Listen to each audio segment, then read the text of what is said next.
We are your home theater and AV questions answered. This is AVRant.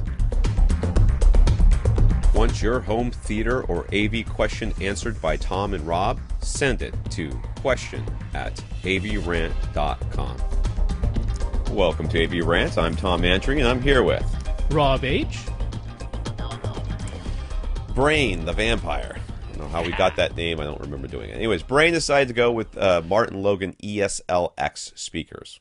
That budget is out the window. Out the He said window. it was out the window. Didn't we It start is with out the like window. bookshelf speakers, something small, in walls? Oh no, it was in ceilings. In All in ceilings. ceilings. 5 in ceilings in a 14-foot high ceiling. And we were like, no. Brain, I don't know how we no. did this to you, but could we do it to me? Could we do this to me somehow? Could we make it so that we start with, honey, let's get ourselves a bicycle and then end up buying new Ferraris? Well, Because I feel like that's where we went.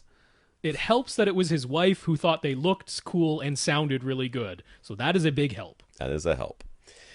Anyways, they'll cost an extra $1,500 over the regular ESLs, but since he plans on keeping them for at least the next 10 years or so, the extra cost seems worth it.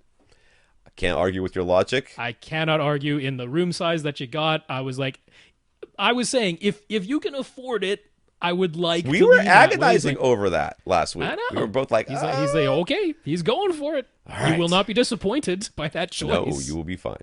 So concerning power protection for them, what do we recommend? That Martin Logan FAQ, or FAQ, offers the helpful suggestion to unplug the speakers during thunderstorms, but that doesn't seem like the best option to him.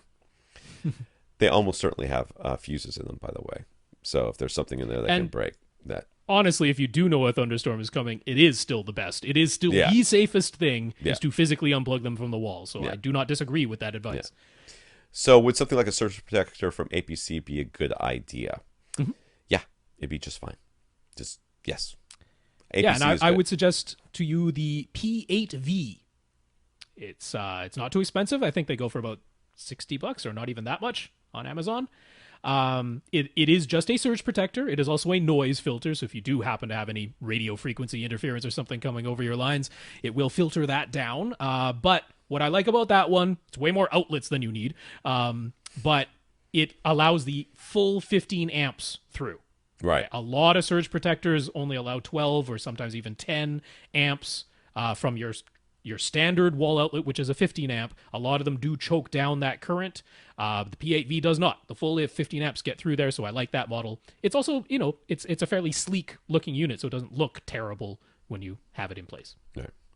So he asked, what about the rest of his AV equipment? What would we suggest for protecting his AV receiver, amplifier, and sources? Usually we recommend the APC J series.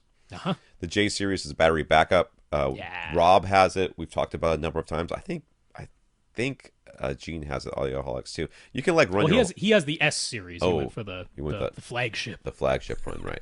So the J series is the one that's a little bit more economical. The one you should get. Yeah. it's affordable. Well, relatively affordable, right. but a really nice feature set. Yeah. Yeah.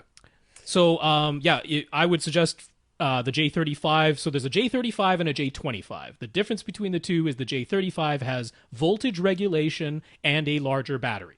The J25 has a smaller battery and no voltage regulation. Both of them give you a couple of outlets that are not attached to the battery, but they still offer surge protection and they let the full 15 amps through.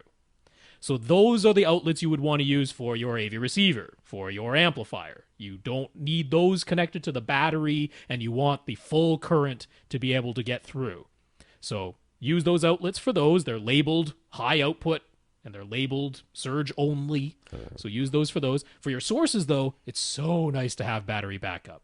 Your cable box can keep recording when the power goes out. Your video game system, you don't lose your progress in a game the instant the power goes out. You have a chance to save and shut things down properly. So love having battery backup for your sources. Yeah, I'm trying to see the back of this thing. I'm looking at it right now. There's only 8 outlets. 8 outlets. Is that right? Yep. 8? Yeah.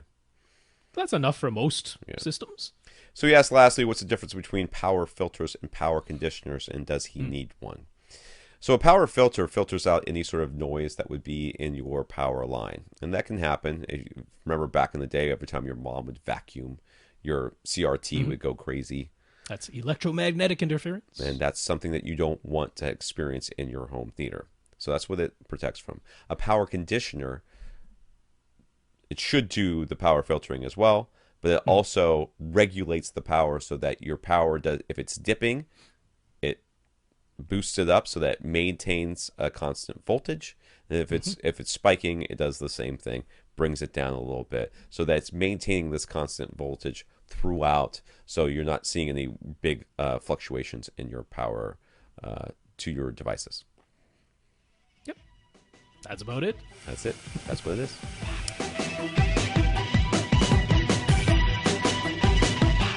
Want your question answered? Send it to question@avrant.com.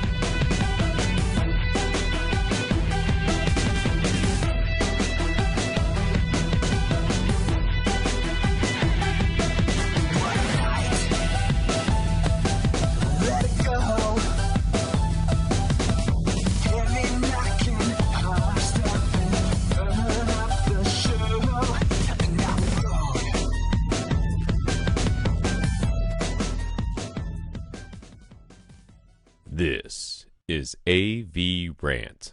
Now go out and listen to something.